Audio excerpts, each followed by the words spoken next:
Okay, in today's video, I'm going to be showing you exactly how you can figure out what tokens you should be buying when a PvP occurs. Now, if you don't know what PvP exactly is, basically when a new narrative, happens in the meme coin space. For example, with this Harry Balls token that Elon Musk kind of like paraded, basically changed his like username on his Twitter account to Harry Balls. And then this got obviously got a lot of attention. It was popping up on everybody's Twitter trackers. And I'm going to be telling you exactly how you can figure out which coin you should be buying when a new narrative launches. So for this token, for example, for the Harry Bowles narrative, I'm going to be showing you exactly how you can figure out which token you should have bought and why you should have bought that token over that token. So we're going to be going into things like OGs, first and second coins on new pairs, best tickets, a bunch of stuff. So make sure you watch the end of the video to get everything. So first of all, you want to be buying the token with the best ticket, and the reason for this is that when everybody's sharing their token on Twitter and they're using a ticker to share that token, you want to make sure it's a good ticker. You want to make sure it's something memorable, because I think tickers are like one of the few things that you can actually use to differentiate between duplicates of a coin. Because a good ticker will always be easier to promote, will always be easier for people to remember and search up. So good tickers usually are less than 6 characters long. I would say best ticker isn't that, it's not the most important thing, but I know a lot of people do talk about, looking at best tickers and stuff like that. I'll come up with some more important point later, but for now I'll probably say best ticker, it's gotta be less than 6 characters long to fit on Twitter, because on Twitter it's over 6 characters.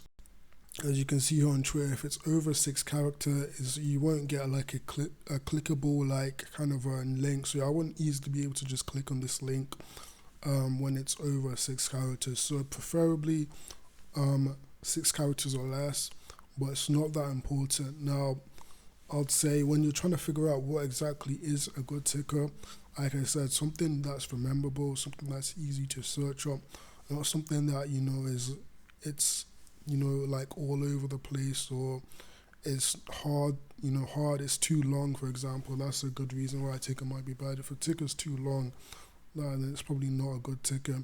But it's also got to like actually explain like what you're talking about as well. So like for this Harry Bowles token for Elon Musk, there was, let me just search it up.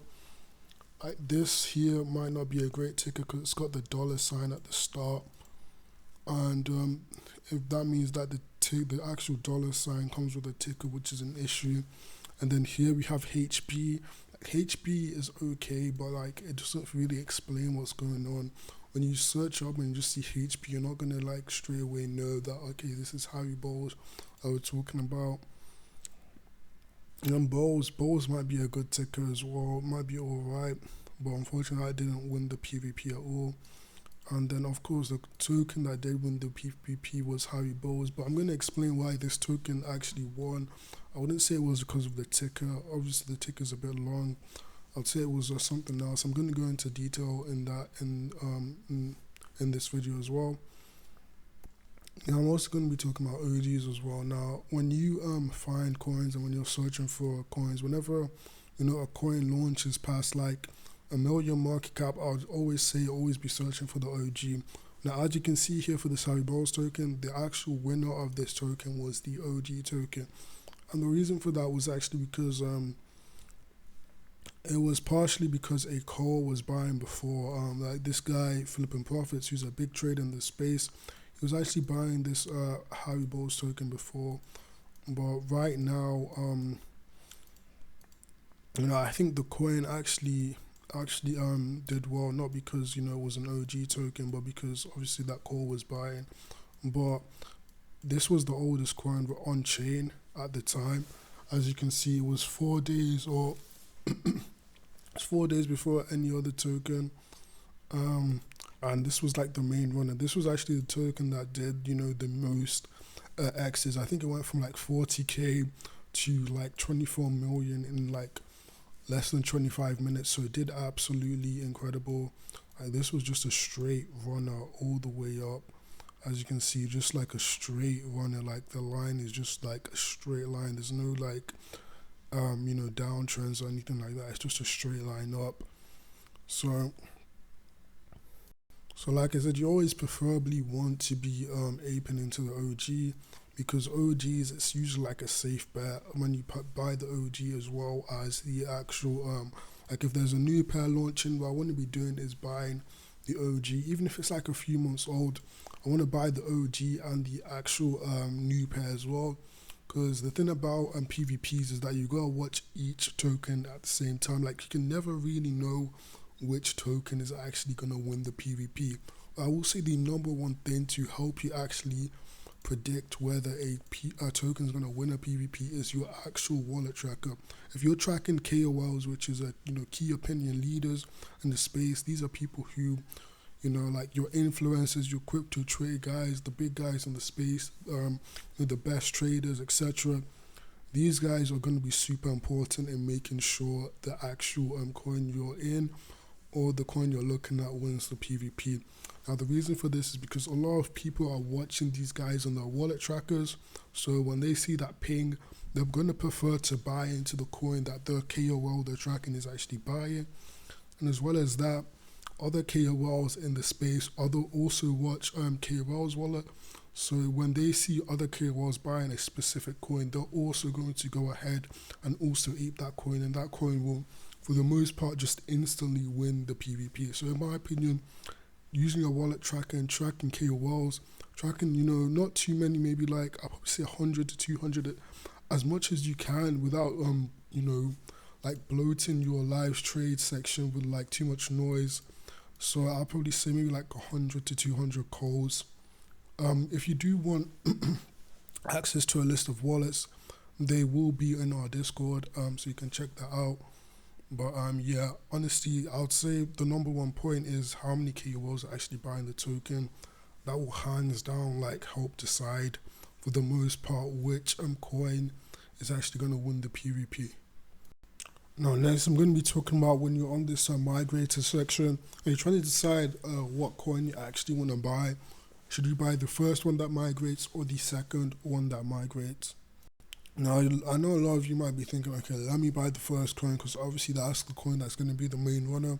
But a lot of the times, partially because, KOLs miss out on the first runner and end up buying the second or the third runner and pushing those tokens instead so they can get like an early entry and control more supply. And also because sometimes the first coin is actually bundled.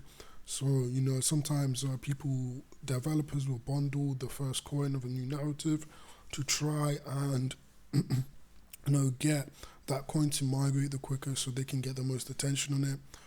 So, in my opinion, you should actually focus as well on the second coin. Pay as much attention to the second and third coins as you do to the first. Watch out for bundles. Bundles usually aren't good.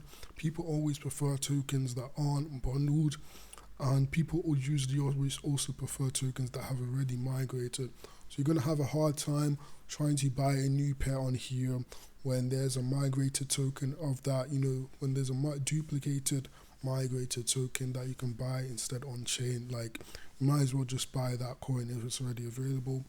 But yeah, a lot of the times, like I said, with a new narrative, you just have 2 to 3 coins migrating at the same time. Sometimes, with also an issue with the first coin, sometimes even if it's not bundled, people will actually go ahead and like just buy the coin. Usually the quickest traders, the fastest traders in the space are the ones buying this coin, and they're also usually the fastest to sell. So what happens is they buy, they get in super early, the coin pumps, and then when migrated, these guys just don't care. They just absolutely plummet the token to zero. So then there's a second token on final stretch that's migrating. And since these guys got in later, these guys are a bit slower. They're not so quick to sell. And since the coin on the migrated section is already dead, people just end up buying the coin that's still alive. So the second coin ends up winning. So you need to be really careful. It's not always about the first coin.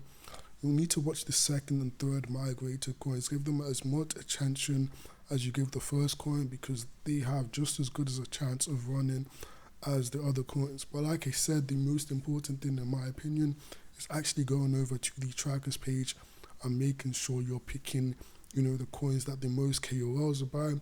Sometimes KOLs like to PvP, but most of the times KOLs will just buy tokens that other KOLs buy because they are also on wallet trackers as well. And if they see, for example, Copsy, he buys a specific token, all the other KOLs are likely to also buy that same token, and that token will, for the most part, most likely, like 90% chance, win the PvP. So focus on KOLs, but also pay as much attention to the second and third coin. Don't skip those. Don't just focus on the first coin. Now, lastly, I'm going to be talking about, buying coins on other chains. Now, a few months ago, it used to be very, very, very profitable to buy political narratives on ETH instead of Solana. Now, it's not much of the case anymore. Who knows, maybe in the future it might be the case again where you can actually go ahead and make a lot of money purchasing political narratives on ETH. But we had a token over here called SBR, Strategic Bitcoin Reserve, and it did so much better on ETH than it did on Solana.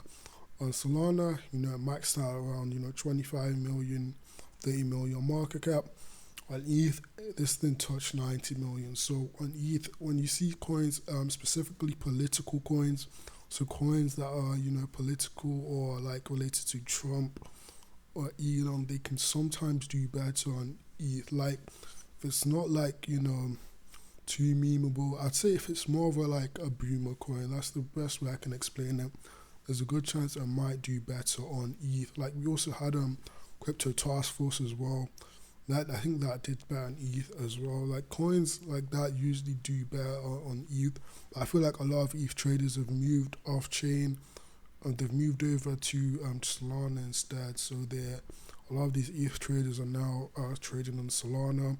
So instead, you can't, the plays on ETH aren't as good as they used to be in the past. So obviously, you can still try and find plays on ETH, but I don't think you're going to find as many as there were. They might come back in the future, hopefully. I think ETH is a super easy chain to play. Just hold. Everybody's comfortable with holding. Obviously, the gas fees are a bit annoying, but, you usually put in size anyway. But, yeah, honestly, I'll probably say stick to the Solana for now, since ETH right now is a bit of a dying chain. There's not as much volume as there used to be, but in the future, if volume comes back to ETH, make sure you watch on other chains. And as well, sometimes there might be a best chain to actually buy the coin as well. So, that coin, it might not be ETH, it might be another chain like Base, for example, where it might make more sense to buy it on Base than Solana. So yeah, just watch coins on other chains as well. Not super important right now. In the future, if there's more PvP between chains, I'll definitely make sure you're tracking other coins on other chains. So yeah, overall, I hope you enjoyed this video. I hope you learned something about PvPs and knowing what exact ticker or coin to buy. I hope it helped you. If you did, make sure you leave a like and subscribe. Also check out our Discord and our Telegram down below. Honestly, have a great day, and I'll see you in the next video.